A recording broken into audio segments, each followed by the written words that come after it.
주님의 사랑이 느껴지십니까, 여러분?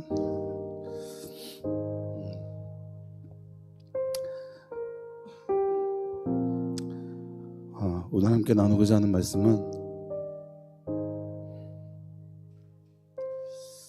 본문 말씀을 먼저 읽어드릴게요. 사사기 3장 9절인데요. 이스라엘 자손이 여호와께 부르짖음에 여호와께서 이스라엘 자손을 위하여 한 구원자를 세워 그들을 구원하게 하시니. 오늘 말씀 제목은 0.1%라도 믿어주시는 아버지의 마음입니다.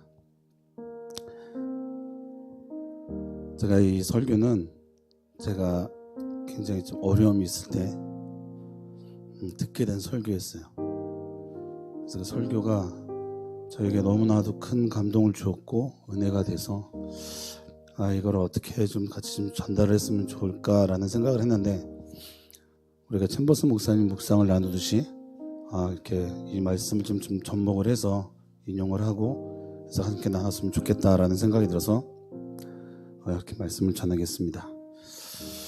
0.1%라도 믿어주시는 아버지의 마음, 즉 부제목으로는 아빠는 아빠야 라는 제목입니다. 여러분은 어려운 일이 있거나 힘든 일이 있거나 그리고 기쁘거나 슬픈 일이 있을 때 누가 먼저 가장 생각이 나나요? 아마 가족이지 않을까 싶습니다. 가족 중에서도 부모님이 제일 먼저 생각이 날 것 같아요.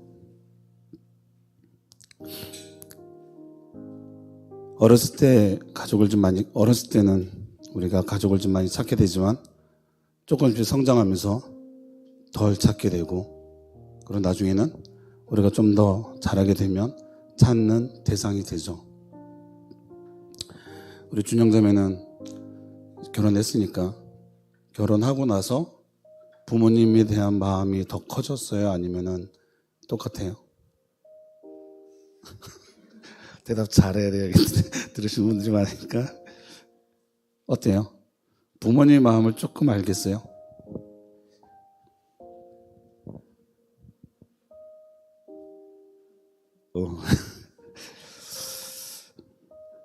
결혼을 하게 되면 조금 더 부모님의 마음을 알게 되는 것 같아요. 우리 진유경 집사님은 어떠세요?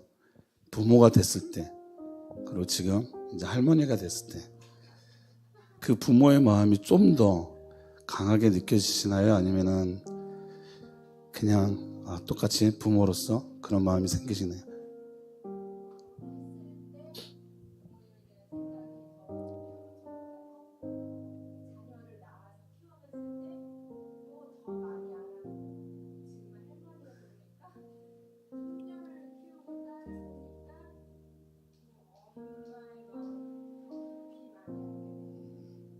맞습니다. 우리 공동체 안에도 지금 현재 부모로서 열심히 알아가고 있는 지체가 있죠. 이 자리에 참석하지는 않고 있지만 오늘도 루아와 함께 부모가 돼가고 있는 우리 다한이에서 함께 기도합니다. 그렇습니다. 저도 나이를 먹어가면서 부모님의 마음을 조금씩 알아가는 시간들이 있고, 또 그 사랑에 감사하는 시간을 갖게 됩니다. 그런데 많은 분들이 얘기를 합니다. 자녀를 낳아서 키우면서 그 부모의 마음을 더 많이 알게 된다고. 그래서 저는 자녀가 없으니까 사실 그 정도의 마음은 잘 모릅니다. 그러면 어떻게 이 마음을 좀 알 수 있을까라는 그 고민을 해보고 했을 때, 우리 공동체 안에서 우리 성도님들이 자라가는 성장해가는 모습을 보면서 그래도 조금은 느낄 수 있는 것 같습니다. 그리고 부족하지만 계속적으로 성장하는 그런 모습들을 바라볼 때 나에 대한 하나님의 마음이 더 많이 느껴졌습니다. 그러면 여러분들에게 또 한번 질문을 들어봅니다. 그러면 하나님 아버지의 마음은 아십니까? 글쎄요라고 말할 수 있을 것 같습니다. 그건 당연한 답인 것 같습니다. 왜냐하면 우리 정말 육적인 부모의 마음도 모르는데 어떻게 하나님 아버님 마음을 우리가 다 알 수 있을까요?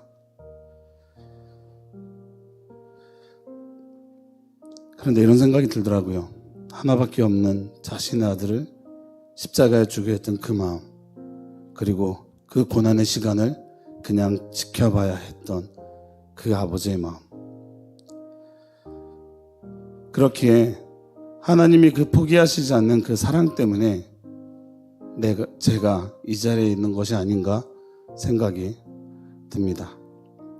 이 시간에 저의 관점을 바꾸게 되고, 그리고 공감이 되는, 아까 말씀을 드렸죠? 그 말씀을 함께 나눠보고자 합니다.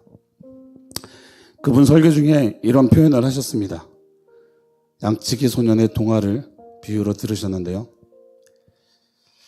저에게 너무나도 많이 공감이 되는 시간이었습니다. 여러분 혹시 우리 박수현 있으면 더 잘하시죠? 네. 혹시 양치기 소년 이야기 내용을 알고 계신가요? 네. 여러분들도 많이 아실 거예요. 저희 시대에는 특히 이소부화라고 하죠. 이소부화에 나와 있는 내용인데, 그 내용은 그렇습니다. 양치기 소년 이야기라는 제목도 달지만, 또는 늑대와 양치기 소년이라는 제목으로도 알고 있는 내용일 겁니다. 내용은 다 알다시피 그 양치기 소년이 양을 치다가 너무나 심심해서 거짓말을 합니다. 늑대가 나타났다. 이렇게 이렇게 중요하게 부르지 않았겠죠. 늑대가 나타났다. 동네 사람들이 전부 다 몽둥이와 갱해를 들고 올라옵니다. 왜냐면 그 양도 중요하긴 하지만 그 목동이 너무나 걱정됐기 때문이죠. 근데 너무 재미있는 거예요. 또 심심합니다. 그래서 또 늑대가 나타났다. 또 사람들이 우르르 올라옵니다. 근데 또 거짓말이었습니다. 그런데 그렇게 몇 번을 하다가 정말로 늑대가 나타났습니다. 그때 늑대가 나타났다. 아무도 올라오지 않았습니다. 그래서 양을 모두 물어 죽이게 되는, 그래서 결론은 거짓말하면 안 된다라는 교훈을 주는 내용입니다. 그런데 이 양치기 소년의 동화 얘기를 듣는데, 그 설교를 듣는데 저의 이야기 같았습니다.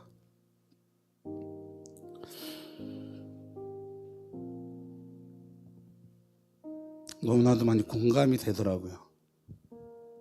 저와 여러분은 주님 앞에서 우리의 삶을 드리겠다, 헌신하겠다, 그 부르심에 응답하겠다라고 그 결단을 들어본 적이 없으신가요? 아마 수도 없이 하나님 앞에 수많은 결단을 들어봤을 겁니다. 그런데 그 수많은 고백을 하나님께 보란 듯이 또 한순간 뒤집어 엎어버리는 그런 모습도 우리 안에 있게 됩니다. 원래 살던 그 방식으로 돌아가는 경험을 계속하게 되죠. 저도 너무나도 많은 경험을 했습니다. 결단하고 패배했던 모습들.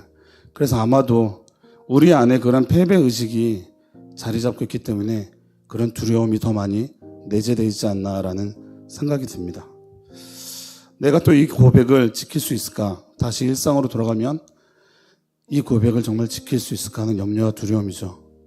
어차피 또 넘어지고 흔들릴 텐데, 다시 원래 살던 대로 돌아갈 텐데 이 고백이 무슨 의미가 있지? 하나님이 믿어주실까? 안 믿어주실 거야. 여러분, 우리가 은혜를 받으면 삶의 방향이 바뀝니다. 맞죠? 어디로 바뀌죠? 하나님이 좋아하시는, 하나님이 기뻐하시는 방향으로 삶이 바뀝니다. 물론 지금의 내 모습은 아직은 바뀌지 않지만 우리가 그 방향을 전환하고 그 방향으로 한 걸음 한 걸음 옮겨갈 때 우리의 방향이 바뀌고 세상과는 멀어지고 하나님 앞에는 점점 더 가까워지는 그 모습이 있게 됩니다. 그런데 은혜를 받고 삶이 바뀌는 건 좋은데 어려움이 닥치면 다시 원점으로 돌아간다는 겁니다.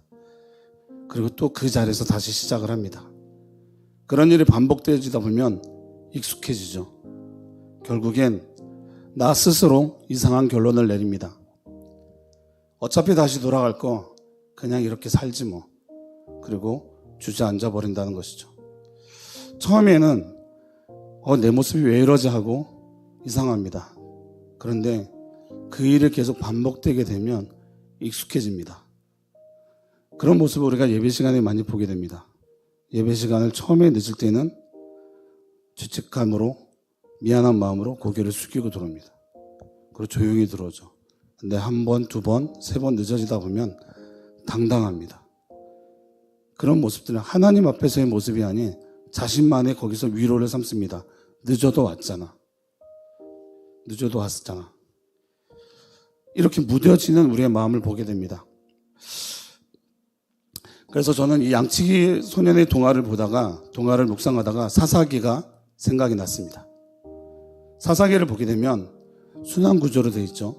타락, 징벌, 부르짖음, 구원, 그리고 다시 평화가 찾아오면 다시 타락하는 이런 내용이죠. 내 마음대로 살아야지. 그런데 어떤 문제가 생깁니다. 아, 고난이다. 살려주세요, 하나님. 그래. 사사야, 좀 가거라. 와, 해결됐습니다, 주님. 감사합니다. 아, 평안하네. 그럼 또 이제 내 마음대로 살아볼까? 저기 어떤 우상이 있다는데 그 우상에 손을 빌면 복을 준대. 우상을 찾아가고 다른 신을 또 한번 섬겨볼까? 라는 마음을 갖습니다. 그런데 또 어려움이 다가옵니다. 그럼 다시 살려주세요, 하나님 하고 나아갑니다.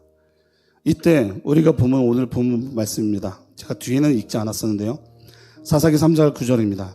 이스라엘 자손이 여호와께 부르짖음에 여호와께서 이스라엘 자손을 위하여 한 구원자를 세웠으니 그들을 구원하게 하시니 그는 곧 갈라비 아우 그나스의 아들 온니엘이라. 이스라엘 백성들이 가나안 땅에 들어가서 정착한 후에 외부로부터 공격을 받자 하나님께 살려달라고 합니다.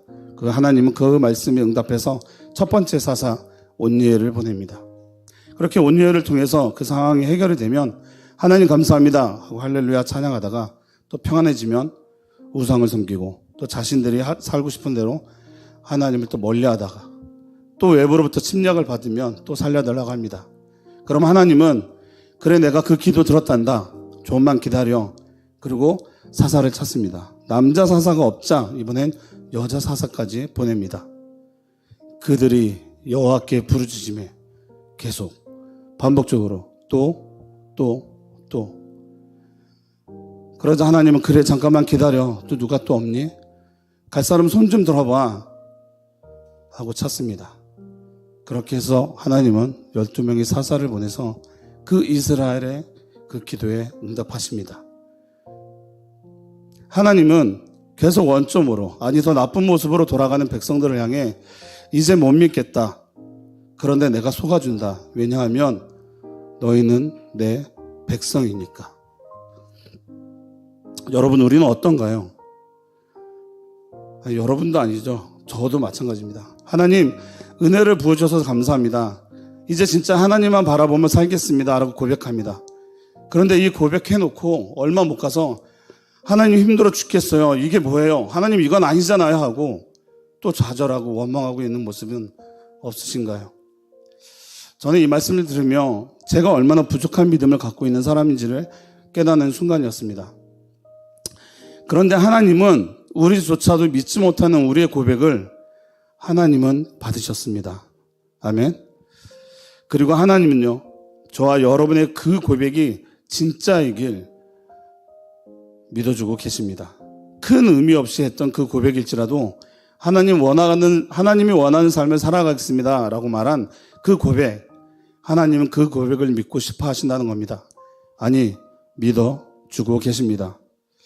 그래서 조금 더 양치기 소년의 이야기를 함께 나눠보겠습니다. 양치기 소년이 끝까지 거짓말하고 대다수의 사람들이 그 양치기 소년의 말을 믿지 못하고 아무도 올라오지 않을 때 마지막 순간까지 헐레벌떡 뛰쳐나와 그 늑대가 나탔다는 그 외침에 뛰어 올라온 그 한 사람이 있었는데 그 한 사람이 바로 누구였을까요? 아버지였습니다. 아버지였을 겁니다. 왜냐하면 만에 하나라도 진짜면 안 되거든요. 99.9%가 거짓말을 해도 0.1%라도 그게 진실이면 우리 아들 죽게 되거든요. 그래서 거짓말인 줄 뻔히 알면서도 발벗고 뛰쳐나왔을 사람은 바로 그 양치기의 아버지였을 거라고 합니다. 부모님들은 이런 경험이 있으시죠? 내 자녀가 학교에서 무슨 일이 생기면 아들, 딸 말을 믿고 해결하러 가죠. 그런데 막상 가보면 그 아들이 한 말이 다 맞지 않고 내용이 틀릴 때도 있습니다. 그런 일이 계속되더라도 학교에 무슨 일이 있으면 무조건적으로 달려가는 사람, 그건 부모이지 않을까요? 바로 이런 겁니다. 어쩌면 내가 생각하기에도 나조차도 내 고백 못 믿겠는데 그 고백을 주님이 믿어주신다는 겁니다. 나조차 믿기 어려운 그 고백을 믿어주시는 그 하나님의 마음을 보게 되었습니다. 사사기에 나오는 이스라엘 백성들을 향한 하나님 아버지의 마음을요. 저를 돌아보는 시간이 있었습니다. 하나님, 제가 하나님이 기뻐하는 목회자가 되겠습니다. 헌신하겠습니다. 그런데 공부하다 보니 너무나 힘든 거예요. 이 시간이 너무 힘듭니다. 못할 것 같아요. 좁은 길이라고 하지만 너무 좁잖아요. 그래도 다닐 수는 있게 해주셔야죠. 그리고 말하고 포기했던 순간들. 그리고 가다가 또 어떤 은혜가 생기면 그럼에도 불구하고 제가 이 길을 가겠습니다. 하나님 도와주세요. 그러다 또 어려워지면 하나님 진짜 못하겠어요. 그냥 저 성도로 살면 안 될까요? 라는 고백을 했던 적이 있습니다. 그런 저를 하나님은 끝까지 믿어주셨습니다. 은혜의 자료를 불러주시고 그 일을 함께 동역으로 도울 수 있는 배우자를 붙여주시고 섬길 수 있는 교회를 선물로 주셨습니다. 그리고 흠 많은 저를 하나님은 목회자로 세워주셨습니다. 끝까지 믿어주시고 이끌어주신 하나님을 찬양합니다. 그런데 얼마 전에 저에게 어려움이 좀 있었습니다. 제 신앙 안에서 위기였고 제 신앙을 직면하게 하시는 하나님을 만나는 시간이 있었습니다. 이해되지 않는 상황 가운데 이끄시는 하나님께 너무나 화가 나서 하나님과 다투는 시간까지 있었습니다. 그런 저에게 하나님은 은혜를 베푸시고 말씀의 자리로, 찬양의 자리로 인도하시며 하나님을 바라보게 하셨습니다. 그리고 말씀하셨습니다. 많이 힘들었니? 그런데 그 시간을 내가 이겨내길 원했고 이겨낼 걸 나는 믿고 있었다. 나는 내 아빠잖아. 아빠가 자식 말을 안 믿어주면 어떡하니? 주목사야, 아빠는 아빠야. 저에게 큰 울림으로 다가왔습니다. 사랑하는 성도 여러분, 여러분에게도 하나님은 말씀하고 있습니다. 은혜 받았다고, 하나님밖에 없다고, 하나님 사랑합니다라고 그 고백해놓고 얼마 안 갈 거잖아. 얼마 못 가서 넘어질 거잖아. 근심하고 낙담할 거잖아. 그런데 아빠는 아빠야. 오늘 나에게 와서 하나님 저 다시는 안 그럴게요. 저 잘못했어요. 저 하나님 다시 실망시켜도 되지 않을게요 라고 이야기하면 나는 오늘 그 말 다시 100% 믿을 거야. 이 말씀을 저와 여러분에게 하고 있다는 겁니다. 이런 은혜가 임하니 정말 놀랍게도 제 관점이 달라졌습니다. 하나님의 관점, 예수님의 관점으로 모든 일을 바라보려고 노력하기 시작했습니다. 생각의 전환이 생기니 신앙의 변화가 생겼습니다. 이걸 해도 되냐 마냐 이런 것이 아니었습니다. 이거 해도 괜찮나 안 괜찮나 이것이 아니었습니다. 제 신앙의 규칙과 의무가 아니라 바로 사랑의 관계에 있다는 것을 알게 되었고, 내가 사랑하는 주님이, 내가 사랑하는 아버지가 이 일을 하면 좋아하실까? 내가 이 일을 할 때 예수님이 기뻐하실까?